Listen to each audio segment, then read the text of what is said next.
Here are 7 signs your money mindset is holding you back.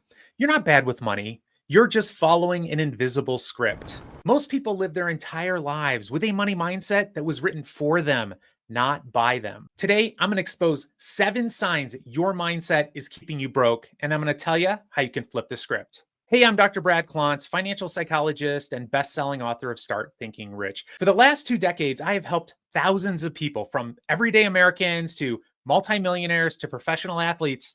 I help people transform their relationship with money. And I don't do it by giving you budgeting tools or telling you which stocks to pick. I do it by helping you rewire your beliefs for wealth. And these teachings aren't just something I've learned along the way. I actually conduct studies on this, and I'm here to share with you everything I've learned. So if you're interested in transforming your relationship with money, hit the like button, subscribe, and turn on notifications. Let's get into it. Quick reminder, this video is for educational purposes only. It's not intended to provide individual financial planning advice for you.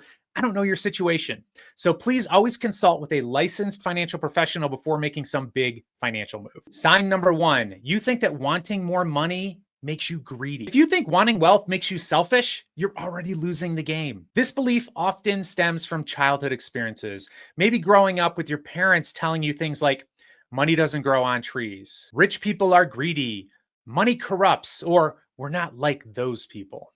These messages get internalized. If I want more, am I bad? That's what we walk away thinking.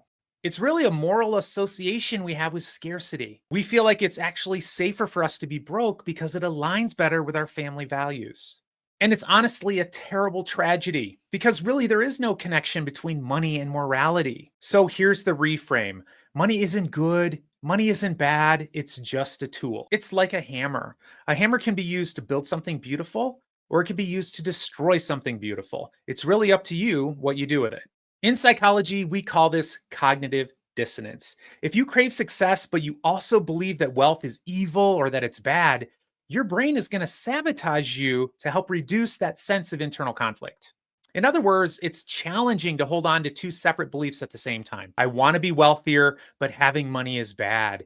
It's a lot easier to just latch onto the belief that having money is bad than it is to do the work to become wealthy. And so that's where most people end up. So if you have a negative association between having money and being a morally good person, try this. Write down 3 positive, generous, meaningful things you would do if you had $10 million.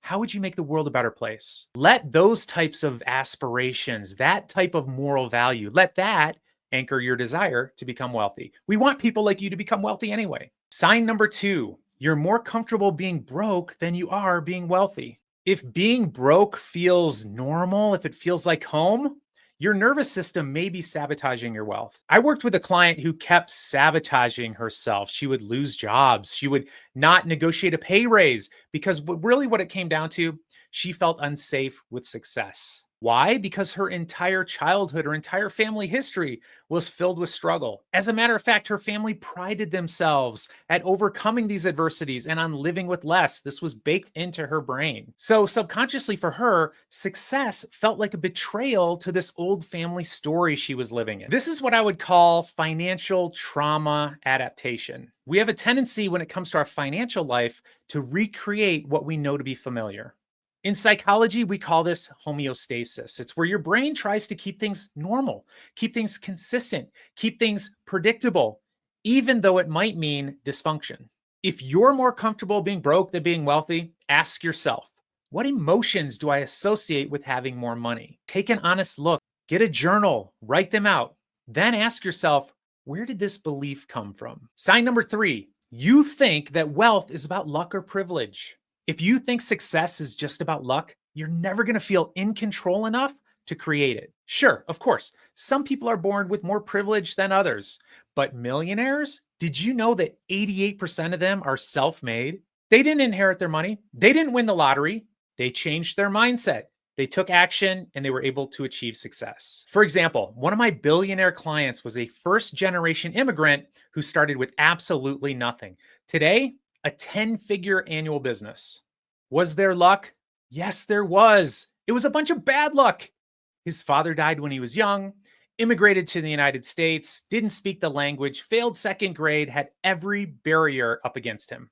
But his mindset and his work ethic, that truly was his privilege. And he was able to create his own luck because he has a mindset where he was constantly looking for the opportunities and the possibilities. He started with nothing and now has gone on to create a $1 billion legacy for his family. Believing success is out there and it's determined by external forces, this is just quite frankly something that you do to yourself to protect your ego, to protect your self-esteem. It will keep you from feeling like a failure, of course. So there's some emotional benefit in the short term, but it's also going to keep you from trying. And if you're not trying, of course, you're going to fail. If you're stuck in this destructive mindset where you think you're going to be poor forever because you weren't born lucky, try this. Make a list of 3 people who weren't born wealthy, but were able to become successful anyway. Study them, learn their habits, and it might even be helpful to look for people who are very similar to you in terms of their upbringing and demographics. Find someone you can relate to. You need to challenge this belief that it's impossible for you. Sign number 4, you avoid looking at your bank account. Avoiding your money is like refusing to listen to a smoke alarm. It's not going to stop the fire. And this avoidance is often rooted in anxiety. So we might avoid thinking about our money because we have a bunch of financial anxiety. So what do? Because we don't want to feel anxious. We ignore our accounts. We avoid budgeting. We delay opening bills. This isn't because you're bad with money. It's not because you're lazy. It's because you're overwhelmed psychologically. I worked with a couple once who hadn't looked at their credit card statements for over 6 months. Why? Because it triggered panic attacks and it triggered conflict between them. Once we broke it down, they realized that they weren't afraid of the numbers, they were afraid of feeling shame. And this is a stress response. It's part of the fight-flight response. It's the way that our brains cope with a perceived threat. But money problems don't just disappear, they compound, they get worse. Even though your brain may be reacting as if your life is in danger, it's not. You're gonna survive. You're gonna be fine. You're gonna make it through this. So instead of putting your head in the sand and ignoring your financial life, try this instead. Set 15 minutes aside each week for a money date, perhaps with yourself, perhaps with your partner or spouse. Play music, relaxing music. Review one financial area at a time. Just start looking. Sign number 5, you tie your self-worth with your net worth. If your self-esteem is attached to your bank account, every financial dip is going to feel like an identity crisis for you. Money is a measuring stick, but it's a terrible measure of worth. When you hit a goal, you feel amazing. You feel great about yourself. But when stocks drop, when your business gets into trouble, your mood crashes. You are not your income. You are not your portfolio. You are not your credit score.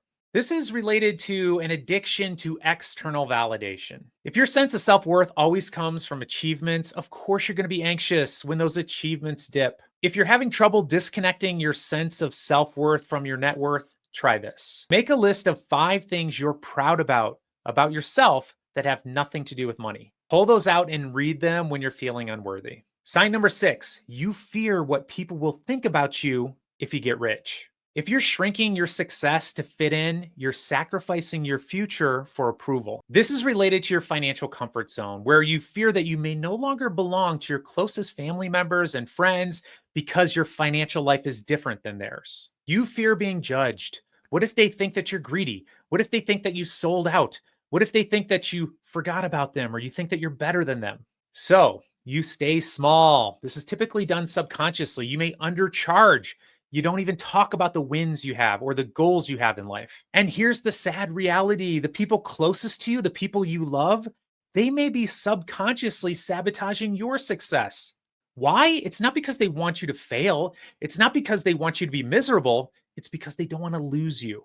They worry that if you're climbing the socioeconomic ladder, you're going to leave them. I had a first-generation college grad that I was working with, and she felt guilty every time she got a raise, every time she started to make more money. She felt like it was disconnecting her from her siblings and from her parents. In psychology, we would call this a loyalty conflict. It's where we're thinking that success equals betrayal. If you feel like your social circle is limiting your success, try this. Make it a point to spend some time with people who are along the same path you are, perhaps a step or 2 ahead of you, people who are committed to increasing their financial literacy and becoming financially free.